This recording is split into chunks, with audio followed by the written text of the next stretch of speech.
வரலாற்றில் இன்று நாள் ஜனவரி 9, 1349. சுவிட்சர்லாந்தின் பாசல் நகரில் புபோனிக் பிழை பரவியதாக கூறி 700 யூதர்கள் உயிருடன் எரிக்கப்பட்டனர். 1915 மோகன்தாஸ் கரம்சந்த் காந்தி, மகாத்மா காந்தி தென்னாப்பிரிக்காவிலிருந்து இந்தியா திரும்பினார். இது இந்திய விடுதலை போராட்டத்தில் முக்கிய நிகழ்வாக பார்க்கப்படுகிறது. 2005 இந்திய அரசு நான்-ரெசிடென்ட் இந்தியன் NRI தினமாக ஜனவரி 9ஆம் தேதியை அறிவித்தது.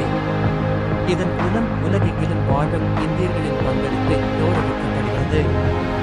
1992 இந்திய அரசின் மூத்த பொருளாதார நிபுணர் அமர்நாத் ஜா காலமானார்.